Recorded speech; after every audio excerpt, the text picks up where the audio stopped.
ಹಲವು ಮಾತೆಯನ್ನು ನೀನು ಒಲಿದ ಪಾದವನಿಂದ ನೆಲವೇ ಶುದ್ಧತ್ರ ಜಲವೇ ಪಾವನ ತೀರ್ಥ ಸುಲಭ ಶ್ರೀ ಗುರುವೇ ಕೃಪೆಯಾಗು ಸುಲಭ ಶ್ರೀ ಗುರುವೇ ಕೃಪೆಯಾಗು.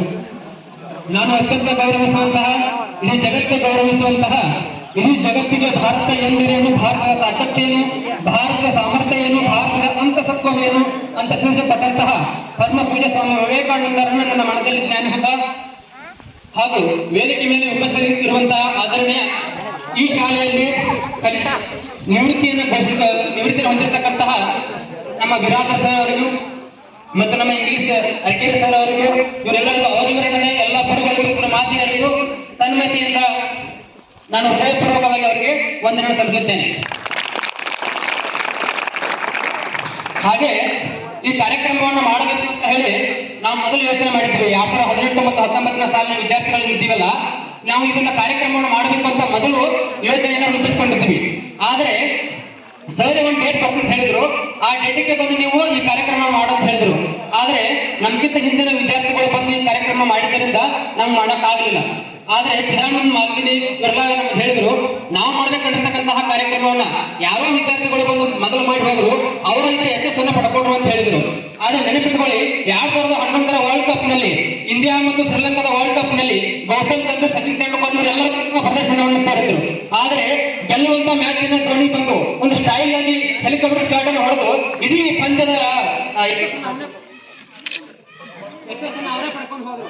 ಆದ್ರೆ ನೆನಪಿಟ್ಕೊಳ್ಳಿ, ಅವತ್ತು ಗೆದ್ದಿದ್ದು ಕೂಡ ಭಾರತ, ಇವತ್ತು ಗೆದ್ದಿದ್ದು ನಮ್ಮ ಶಿಕ್ಷಕರು ಅಂತಕ್ಕಂತಹ ಹೆಮ್ಮೆ ನಮ್ಗೆಲ್ಲರಿಗೂ ಇರಬೇಕಂತ ಭಾವನೆ.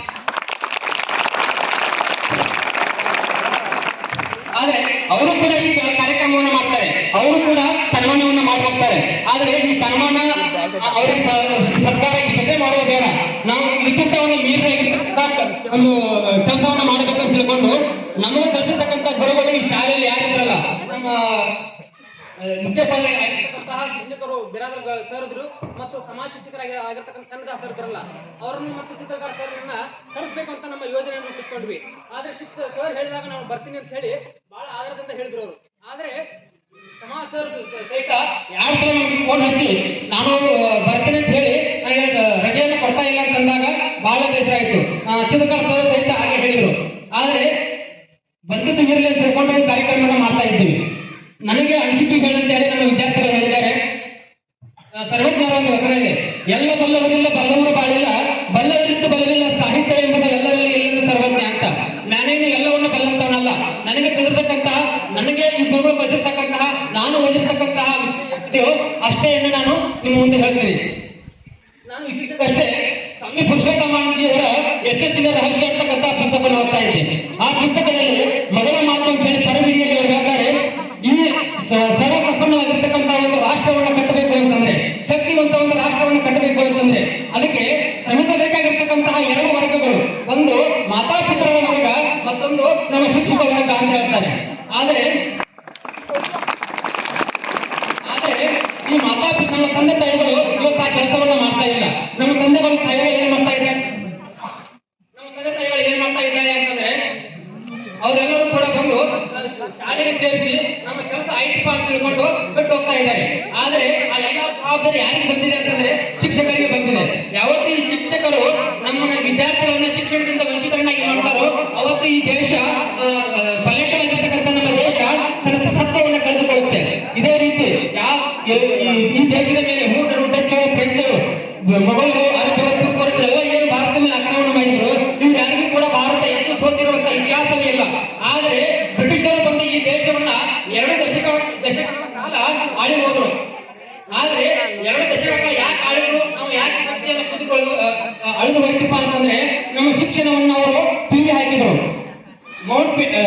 ಮೆಕಾಲೆ ಅಂತಕ್ಕಂಥ ಒಬ್ಬ ಶಿಕ್ಷಕ ತಜ್ಞನನ್ನ ಭಾರತಕ್ಕೆ ಕರೆಸಿರ್ತಕ್ಕಂತಹ ಬ್ರಿಟಿಷರು ಹೇಳಿದ್ರು, ಭಾರತವನ್ನ ನಮ್ಮ ತೆಕ್ಕಿಗೆ ತೆಗೆದುಕೊಳ್ಳೋಕೆ ಆಗ್ತಾ ಇಲ್ಲ, ನಮ್ಮ ಭಾರತವನ್ನ ನಾವು ಆಳಬೇಕು ಅಂತಂದ್ರೆ ಏನು ಮಾಡಬೇಕು ಅಂತಂದಾಗ ಮೆಕಾಲೆ ಹೇಳಿದ, ಇಡೀ ಭಾರತವನ್ನ ಪರ್ಯಟನೆ ಮಾಡಿ 1835ರಲ್ಲಿ ಮೆಕಾಲೆ ಹೇಳ್ತಾನೆ, ಭಾರತ ಇನ್ನು 500 ವರ್ಷಗಳ ಕಾಲವಾದರೂ ಕೂಡ ಭಾರತ ನಿಮ್ಮ ತೆಕ್ಕಿಗೆ ಬರುವುದಿಲ್ಲ. ಯಾಕೆ ಅಂತಂದ್ರೆ ಭಾರತದ ಶಿಕ್ಷಣ ಅಷ್ಟು ಬಲಿಷ್ಠವಾಗಿದೆ.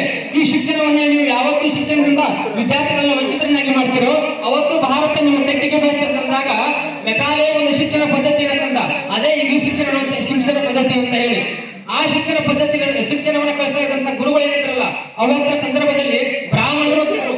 ಆ ಬ್ರಾಹ್ಮಣರೇ ನಮ್ಗೆ ಶಿಕ್ಷಣವನ್ನು ಕೊಡ್ತಾ ಇದ್ದಂತ ವ್ಯಕ್ತಿಗಳು. ಆದ್ರೆ ಆ ಬ್ರಾಹ್ಮಣರನ್ನ ಈ ಬ್ರಿಟಿಷರು ಏನ್ ಮಾಡಿದ್ರು ಅಂತಂದ್ರೆ ಉನ್ನತವಾಗಿರ್ತಕ್ಕಂಥ ಹುದ್ದೆಗಳನ್ನ ಕೊಟ್ಟು ಶಿಕ್ಷಣದಿಂದ ವಂಚಿತರನ್ನಾಗಿ ಮಾಡುವಂತ ಪ್ರಯತ್ನ ಮಾಡಿದ್ರು.